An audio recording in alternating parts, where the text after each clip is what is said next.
Alrighty, just here cooking a little bit of corn. She was really going well before we started getting a little bit of hail. So she's fairly cool out here. I go back in the bedroom, I've got the wood heater running. Anyway, just want to talk a bit about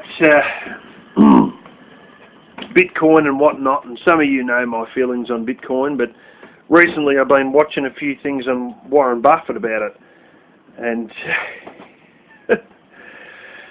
oh man, you know, it seems so many times America is just so drawn into speculative buying of things, speculative investments. Not actual real investments, but greater fool theory type investments. Now in Australia, you know, we use a lot of tricks. One is ongoing immigration, which actually continues to bolster house prices, which all that little shitstorm is about to unravel badly. And I'm glad I didn't buy a house sooner, because I could buy one later for bugger all the cost. It appears that we have hit a point of stagnation with house prices. A lot of it was Chinese investment money, you know, and there's entire streets that are owned. You know, there's a guy I used to work with who's since left work. Every house in that street was owned by a Chinese investor. And it was Chinese money bolstering these house prices, which was making it difficult for local couples who are, you know, married and thinking of starting a family and all that to actually pay for these houses. In fact, I know of someone in my extended family who has one son, and they decided they can only have the one son because they can't afford to have any more kids because of the mortgage they've got to pay. And both parents are working. Anyways, it looks, you know, there's people saying that, well, there's a stagnation at the moment, and this is a bubble that is about to burst and the property prices are going to drop. But anyway, it seems that we take a long time to, like, we boom fairly quickly, but nowhere near as quickly as America. And when we bust, we never bust as bad as America. So it's a smoother takeoff, but it's a smoother landing. You know, it's a slower takeoff rather, but it's a smoother landing. And, you know, fact is we are some of the biggest exporters of coal in the world, and export a huge amount of natural gas to China. But the other thing is a lot of agricultural products, astronomical amounts of beef, wheat, and well, mainly beef and wheat, and sheep wool as well, but sheep wool's dropped quite a lot over the last 3 years, and the prices over the last, 3 to 5 years, and the prices over the last 3 to 5 years have gone right up, trust me on that one. But in essence, what I'm saying is we don't sort of have that same speculative thing that you have in America. Go back to the 1980s, the junk bonds and what they call daisy chains, where there'd be a bond that was a rubbish bond likely to default, and one bank would have it for $15 and they'd sell it for $15 to another bank who would whack another $5 on top and say, oh, this bond's worth $20. Goes to the next bank who whacks another $5 on top. 25. It keeps going around in circles, and somehow that bond becomes worth $50. The reality of the situation was that a lot of these bonds ended up back in the hands of the same banks that sold them. Hence the name daisy chain, because it was just going around in circles between banks. I don't know if that was directly related to the savings and loans crisis of the late 80s, which was another one that was really based off of a lot of vacant land in certain areas, particularly in one case in Texas, and you know, it was all another big speculative run on property, most of it which never got past the fucking house slab, and and a few pegs to mark where your actual block was. You know, and a lot of this, to a degree, a bit of it was Reagan's fault, quite a bit of it, because of the FDIC, Federal Deposit Insurance Scheme, or whatever the fuck it was called, where basically it would guarantee depositors to the bank that they'll get their money back. So, in effect, the banks then said, oh, well, you know, no one's going to give a shit because no matter what happens to us, they're all going to get their money back, these depositors, because the federal government's going to cover it. And so, they got a little bit reckless.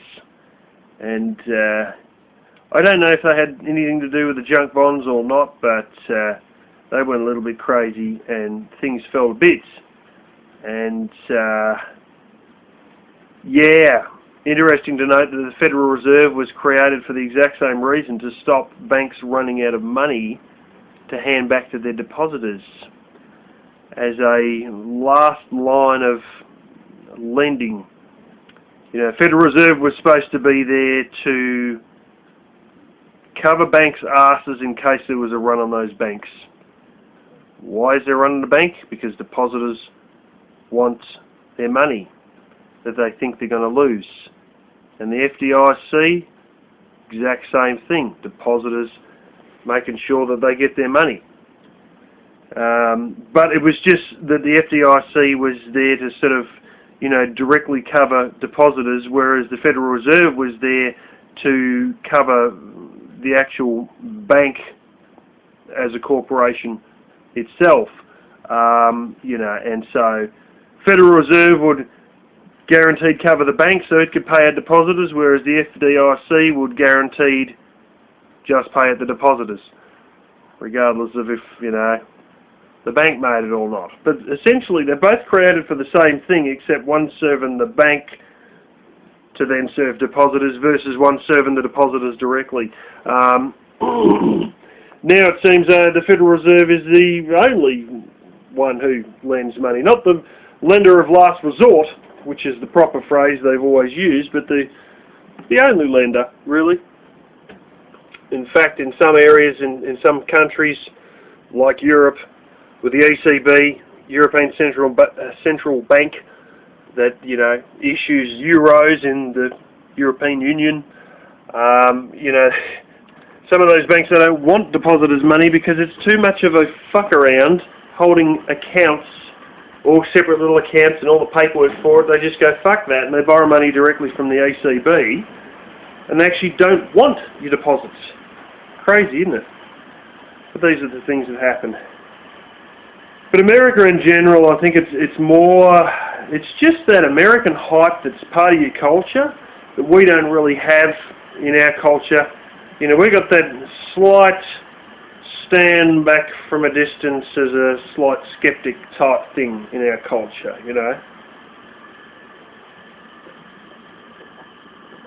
Instead of, yeah, this is great, bro, let's get on board, let's make some money, yeah. We're more like, this all sounds a little bit dodgy to me. There's always that sort of a bit of a cynical skepticism in the background with things like Bitcoin. Now, what's that other one you had in America there that went fucking through the roof and went boom? Another cryptocurrency. And, oh, I forget the name of it. If I pause my phone, I could probably bring it up, but had another nice catchy ring to it, and, you know, was another case where a lot of stuff just sort of went boom, disappeared, and yeah. In fact, if I go and get my phone, I could probably name the damn thing. But the reality is of the situation that it's just, you know, here they are. And Warren Buffett's going, well, first of all, there's a problem with Bitcoin the same way as there is with gold. Now, before I get into that, I'll say, at least with gold, you've actually got some gold left, unless, of course, you've bought that, what they call the paper gold, which is just another security, which most have overinflated to the shithouse. Is only, oh, you know, the best is 1 ounce to cover 40 ounce of quote-unquote paper gold or paper silver sold, and in the worst case, it's actually 1,000 to 1 ratio. But if you get actual physical gold or silver, at least when that blows up, you've still got the gold or silver. Unlike, well, you know, Bitcoin, where you get a couple of numbers on a foreign server. Yeah, fantastic. A foreign computer screen has a bunch of numbers on it. Fuck this bloody phone. And, you know, that's all you got. But the example he was given was like it doesn't do anything. He sat there and he said that you know, basically he bought a farm in the 1980s, and still today it's grown him corn and it's grown him soybeans, and he's making money off it. Maybe not so much out of the soybeans, but you know, it's making him money every year, and at the end of the day he's still got that farm. Whereas Bitcoin, and he said also gold, just sits there and does nothing. It's not a productive asset that actually gives you an income flow. And, you know, in that way he's sort of right, but the worst thing of all is, like he said, it's just like, it could be anything. It could be shark's teeth. You could be handed to each other. Now, in the Solomon Islands, they have shell money, which is where they actually have, it's big strings of shells, but they're particular sorts that are hard to get, and there's an order they do them in. Some are, you know, white and some are black, and they actually burn them to get them that sort of a dark blue that's almost a black, and then they, you know, break them up to certain sizes, and then they use like an old bow-style drill to hand drill holes in each one of these shells, that, you know, but these things will hold their value, and they're usually handed out as part of a dowry on the island of Malaita, which one of the ethnic groups, actually the most business-like ethnic group in the Solomon Islands. And these things will hold their value. You know, they hold it for years. It's also based on the quality of it. If they get a bit shabby or the string breaks or whatever, you know, they're not worth as much. But they will hold their value for a very long time. And it doesn't sort of, you know, go up and down like a bloomin', you know, there's no real inflation for these things. Now, Charlie Munger, his business partner, actually described it even better. He said, buying Bitcoin is like buying turds, and who's got the nicest turd that we can buy and trade turds on a, you know, speculative value. But this is the thing, you know, Bitcoin, it may have a use, but I just see all this, it doesn't produce anything, and it's all based on speculative stuff. Now, there's what they call the greater fool theory. And the greater fool theory is basically one where, well, I'm buying this thing on the basis that the value of it's going to go up. Now, this happened, geez, my phone's shit. Pick up your bastard. This happened with house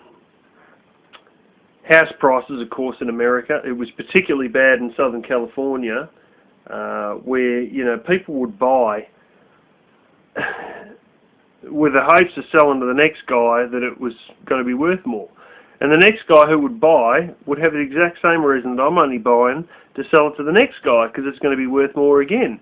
And that is known as the greater fool theory. And basically, that is speculative buying in a nutshell, where someone's buying it only so they can flog it off to someone else for more. If it doesn't do anything, if it's not even an actual bloody physical thing, what hope have you got?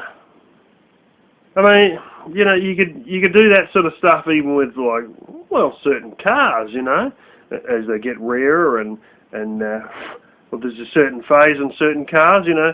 Some of them do increase in value, and in fact some of them do. There's antique motorcycles in this country that people have bought, held a bunch of them for 10 years and sold them, and they've made an extra 40% on the original money that they, you know, put in.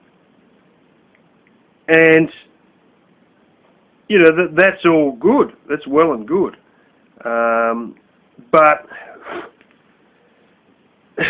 it's well and good if you understand the motorcycle market. But if you don't understand a shit about the market, the only thing you understand is the price is going up, well, guess what? You've entered speculative buying. And a lot of times, you know, it's just one of these things, you know, it's just, it's all hype, you know. And it's all great, and everybody all jumps on board, but at the end of the day, it's not much better than a Ponzi scheme, you know. And it's all a bunch of hype on a bunch of shit that's got nothing behind it, except everybody speculative buying and everybody using the greater fool theory. And at the end of the day, the one who's left hand holding the can at the end of the day is buggered.